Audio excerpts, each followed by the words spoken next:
हे hello वान, कैसे हो आप सभी लोग। एक और नया दिन और एक और नया कांड। बड़े भैया, बड़े भाई साहब, मेरा भी मन नहीं करता मैं आपके साथ कुछ ऐसी नेगेटिव खबर शेयर करूं जो कि खामखा आपको पैनिक कर दे, थोड़ा सा चिंतित कर दे। लेकिन क्या करूं, जो मसाला मार्केट में है वो तो शेयर करना पड़ेगा ना, अब वो चाहे नेगेटिव हो या फिर पॉजिटिव। बात करेंगे मार्केट से आने वाली कुछ गर्मा गर्म आफ्टरनून तक की मार्केट अपडेट्स के बारे में।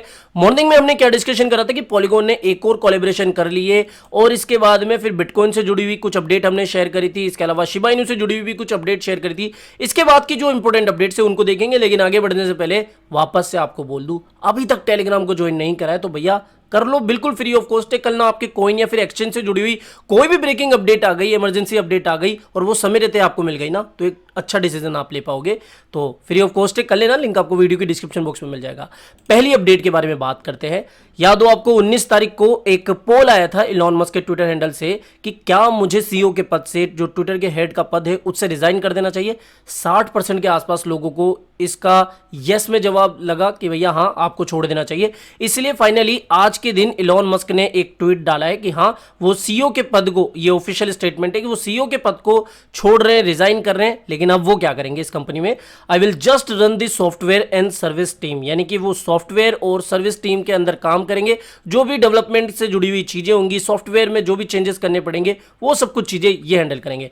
अब आप सभी को पता है कि ट्विटर और क्रिप्टो करेंसी मार्केट का काफी गहरा संबंध है। क्रिप्टो करेंसी वाले जो हैं वो यहीं पे सबसे ज्यादा एक्टिव होता है, यहीं पर ही सबसे पहले जल्दी अपडेट्स आती है, तो इसलिए क्रिप्टो मार्केट पर भी हल्का फुल्का असर इनका देखने को मिलता है। लेकिन अभी तक तो कोई देखो ऐसी पैनिक करने वाली कोई भी ऐसी पॉजिटिव अपडेट नहीं है, ठीक है। तो न्यूट्रल अपडेट है, इसलिए इसका कोई खास असर हमें मार्केट पर देखने को नहीं मिला। स्पेशली डोज पे भी कोई खास असर देखने को नहीं मिला। लेकिन अभी डोज एक अच्छे खासे सपोर्ट के ऊपर चल रहा है, यहां पर आप देख लो। और अगर बिटकॉइन का थोड़ा सा साथ रहा तो यहां से हमें एक डेफिनेटली बाउंस बैक देखने को मिल सकता है।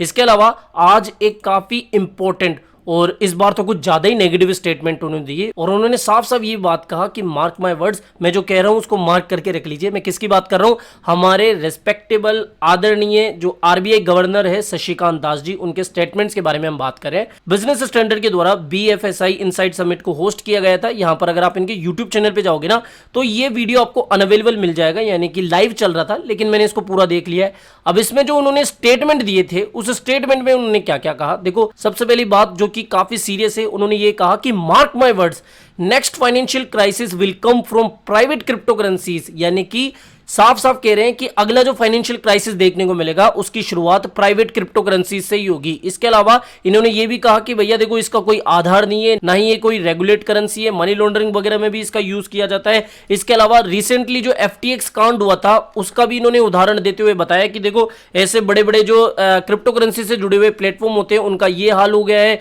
और 90 से 99% तक क्रिप्टो करेंसीज अभी डाउन चली गई है। तो कहीं ना कहीं ये जो इनके स्टेटमेंट्स थे ना, ये तो हमें पता है कि देखो आरबीआई चाहता है कि क्रिप्टो करेंसीज को बैन कर दे, लेकिन इनके अकेले के चाहने से कोई क्रिप्टो करेंसी बैन नहीं होने वाली है। यहां तक कि जो फाइनेंस मिनिस्ट्री है उन्होंने भी यही कहा था कि आरबीआई गवर्नर जो है वो बैन करना चाहते हैं, लेकिन अभी हम ग्लोबल रेगुलेशन या फिर ग्लोबली क्या क्या चल रहा है उसको देख रहे हैं। तो कहीं ना कहीं आरबीआई गवर्नर का फिर से इस तरीके से तंज कसना, क्रिप्टो करेंसीज के बारे में इतना नेगेटिव कहना इंडियन मार्केट के लिए, क्योंकि ग्लोबल मार्केट को इतना फर्क नहीं पड़ेगा, इंडियन मार्केट से जो भी अपडेट्स आती ना हल्की फुल्की इंपैक्ट डालती है ग्लोबल मार्केट पर, लेकिन हाँ, इंडियन मार्केट में जो इंडियन लोग हैं उनके ऊपर काफी नेगेटिव असर ये चीज डाल सकती है, क्योंकि आरबीआई गवर्नर ने अब की बार मार्क माय वर्ड इस तरीके से कहा है।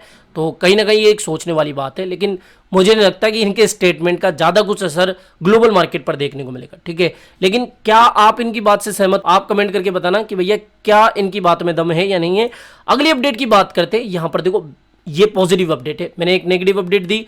बैंक ऑफ रशिया जो है अभी इंटरनेशनल क्रिप्टो पेमेंट्स के ऊपर काम कर रहा है। छोटी कंपनियों के साथ में, बड़ी कंपनियों के साथ में ये क्रॉस बॉर्डर पेमेंट के ऊपर काम कर रहे हैं कि किस तरीके से ये क्रिप्टो करेंसीज के द्वारा क्रॉस बॉर्डर पेमेंट को अच्छे से कर पाए, या फिर क्रॉस बॉर्डर पेमेंट का जो एक तरीके से टेस्टिंग ये करेंगे, पूरा प्लान रेडी हो चुका है, उसके ऊपर ये काम करेंगे। और जैसे इनका ये जो पायलट प्रोग्राम है या फिर ये जो प्लान कर रहे हैं वो सक्सेसफुल हो जाता है, तो पूरी तरीके से ये फिर इस प्लान को इंप्लीमेंट कर देंगे, फिर इस प्लान को ये पूरी तरीके से एग्जीक्यूट कर देंगे, और फिर डेफिनेटली हमें रशिया से कुछ अच्छी पॉजिटिव अपडेट आती हुई दिख सकती है। लेकिन हाल फिलहाल तो यही एक पॉजिटिव अपडेट है। अगली अपडेट की बात करें तो देखो, हाल फिलहाल तो इसका कोई असर देखने को नहीं मिलेगा, लेकिन अगर आप दैनिक भास्कर पढ़ते हो, टाइम्स ऑफ इंडिया का अखबार पढ़ते हो, तो मॉर्निंग में ही आज आपको फ्रंट पेज पर देखने को मिला होगा कि चाइना में कोविड सिचुएशन बढ़ती जा रही है, कोरोना वहां पर थोड़ा बढ़ता हुआ जा रहा है, इसके बावजूद वहां की जो फ्लाइटें वगैरह है वो अभी भी काफी बढ़ती हुई जा रही है, ठीक है।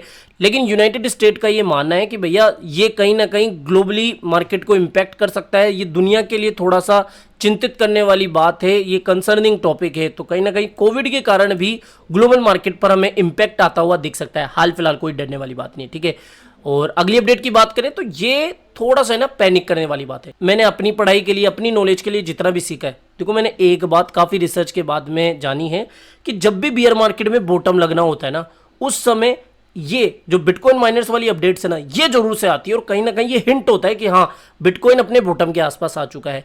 अपडेट क्या है कि बिटकॉइन माइनिंग एक फर्म है, काफी बड़ी यूएस की फर्म है, लिस्टेड कंपनी है और उसके स्टॉक्स जो है अभी 98% तक क्रैश हो चुके हैं, 98% डाउन हो चुके हैं। इस बिटकॉइन माइनिंग कंपनी के कोर साइंटिफिक करके एक माइनिंग फर्म है, तो ये भी क्या कर रही है, चैप्टर 11 बैंक्रप्सी फाइल कर रही है। हालांकि इस बैंक्रप्सी के बाद में भी ये अपनी जो माइनिंग वगैरह है, जो अपने ऑपरेशन है वो जारी रखेंगे, लेकिन ये फिर अगर ये जारी रखेंगे, अगर इनके पास पॉजिटिव कैश फ्लो है जैसा रिपोर्ट में बताया जा रहा है, तो ये फिर बैंक्रप्सी फाइल ही क्यों कर रहे हैं। बैंक्रप्सी फाइल करने का रीजन ये है, इनके ऊपर जितना भी लोन था, फाइनेंशियल डेप्थ था, वो कहीं ना कहीं ज्यादा है जितना वो रेवेन्यू जनरेट कर रहे हैं। इसके अलावा दूसरा रीजन ये है कि ये जितना बिटकॉइन प्रोड्यूस कर रहे हैं, जितना ये बिटकॉइन माइन कर रहे हैं ना, उसकी कॉस्ट और जितना ये अभी खर्चा कर रहे हैं या फिर जो इलेक्ट्रिसिटी कॉस्ट आ रही है, जो भी एक्सपेंशन हो रहा है, उसकी कॉस्ट बहुत ज्यादा है। तो इनके साथ क्या हो रहा है कि मुनाफा कम, खर्चा ज्यादा हो रहा है, साथ ही ये अपना जो उधार है या फिर जो कर्ज है उसको चुका नहीं पा रहे हैं, जिसकी वजह से ये अभी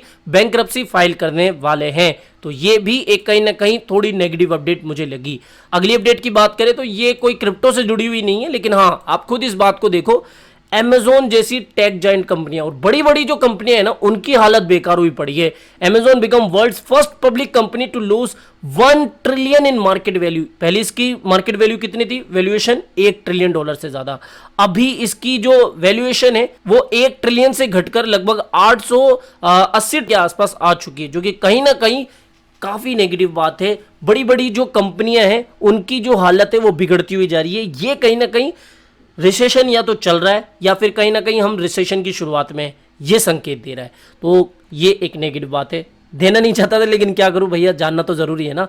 अगली अपडेट की बात करें तो कल काफी ड्रामा होता है, शिबा इनू का जो काउंटडाउन खत्म हुआ उसके बाद कोई अनाउंसमेंट देखने को नहीं मिला। सिंपल सी वेबसाइट में चेंजेस कर दी गई और उसके बाद में सतोशी कोसामा भी आए, उन्होंने कहा कि मैं क्षमा प्रार्थी हूं, मैं क्षमा मांगता हूं, क्योंकि जो इस तरीके से एक ओवर हाइप क्रिएट हुई थी, काफी लोग एक्साइटेड हो चुके थे कि भैया हाँ शिबेरियम आ सकता है, ऐसा कुछ अनाउंसमेंट नहीं हुआ। लेकिन यहां पर आप देख सकते हो कि इनके टेलीग्राम पोस्ट में पोस्ट की गई थी कि भैया जो शिबेरियम है वो शायद जल्द ही आ सकती है, will soon enter it's beta testing phase.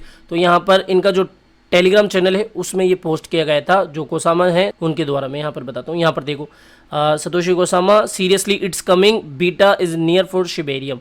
तो इसकी वजह से देखो अगर ये आया ना तब थोड़ी बहुत हाइप बनती हुई दिख सकती है, लेकिन मुझे हाल फिलहाल इससे कोई बड़ी एक्सपेक्टेशन नहीं है कि भैया इसकी वजह से कोई 100-200% का पंप आ जाएगा। हाल फिलहाल टेक्निकली देखोगे तो यहाँ पर एक फॉलिंग वेज हमें बनता हुआ दिख रहा है, और सिंपल सी बात है, मैं यहाँ पर नहीं लूँगा, मैं लूँगा इसी एरिया के पास में, ठीक है। यहाँ पर या तो लगभग 50% यहाँ पे पोजीशन और 50% इस वाली पोजीशन, क्योंकि इस तरीके का मूवमेंट भी हम देख सकते हैं इसमें। तो यहाँ पर देखो लॉन्ग तो बन रहा है इस वाले लेवल के पास में, लेवल नोट कर लेना 736 का, ठीक है। और ये ट्रेंड लाइन का भी ध्यान रखना। और बाकी बस इतनी मार्केट की अपडेट्स थी। आई होप ये सारी अपडेट्स आपको पसंद आई होगी। वीडियो पसंद आया हो तो डेफिनेटली वीडियो को लाइक करना है। टेलीग्राम को ज्वाइन नहीं किया तो भैया टेलीग्राम को भी ज्वाइन कर लेना। मिलते हैं जल्दी ऐसी क्विक अपडेट के साथ। टिल देन जय हिंद, जय भारत।